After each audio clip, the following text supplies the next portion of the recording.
Hey, it's Dr. Hannah and Shelby with this week's Hot Topic Thursday. Today we're going to talk to you about tricks that you can use while you're taking your kids trick-or-treating, or if you still trick-or-treat, good on ya. But these are just 8 simple tricks that we kind of came up that this would be good knowledge for you, or if it's kind of common sense, but you never know. You just never know. We were going to do this video with really cool Halloween Snapchat filters. We just could not figure it out, so you just got our regular faces. All right, so into that we'll start.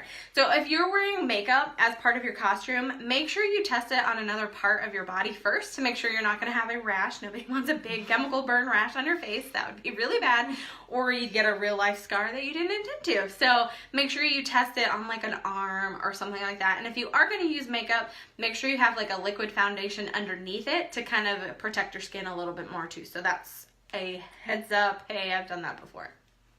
And also, maybe use makeup instead of a mask whenever possible, just mainly because the eye holes are about this big, and it's just way easier with makeup. I just don't want to get into stuff.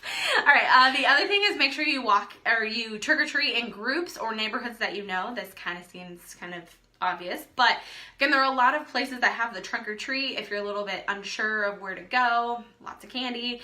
In Morton, we have the trick or treat on Main Street. So from 4 to 6 this Friday, which is the 26th, a lot of businesses are participating in it. So that's a really good opportunity to get lots of candy. They actually told us to expect like 700 people or something like that, 700 kids, not just people. But so that's a really good option. But again, just make sure that you know the neighborhood that you're going to and not just going to some random dark neighborhood that would just not be good for anybody. Yeah, and kind of going off of that, maybe also have a set time with your kids on when you want to meet up with them or when they should be home, just as a safety precaution. So going along with safety, make sure that your kids or part of their costume is a bright colored costume, or that you have like a reflective piece of tape on the costume somewhere or on them.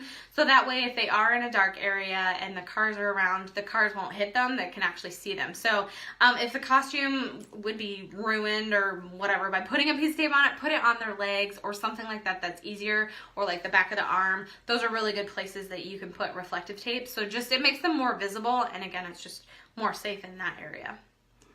And be sure to prepare for the weather. We do live in Illinois after all, so... You know, it's good snow. You never know. You never know. I don't know. This seems kind of obvious, but you want to make sure if your kids have any allergies, check the candy before they eat it. You can go through, just put it on the table, whatever on the floor. We used to do it on the floor everywhere. But just make sure that your kids are not going to eat something that they're allergic to or not thinking about it. So there are certain candy companies that, you know, if you have a peanut allergy, they will say on the label, hey, these are made with peanuts, or be careful of them. Just something to kind of pay attention to.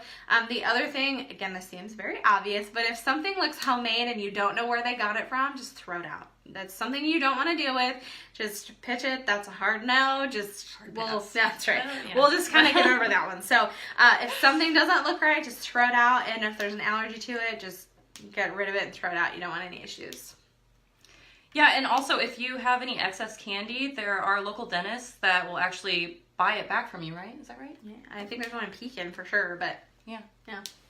So that's a really, unless you know, of course, you adults want to take it to work and give it to your coworkers and whatever, but we'll be putting our excess candy out front for kids to take out. All right, so those are just some really easy, basic, kind of seems common sense, little advice that we can give you for trick-or-treating on Halloween. Again, next week is the Wednesday is Halloween, trick-or-treating. Make sure you're safe. Be smart about what you're going to do, and we will see you guys next week.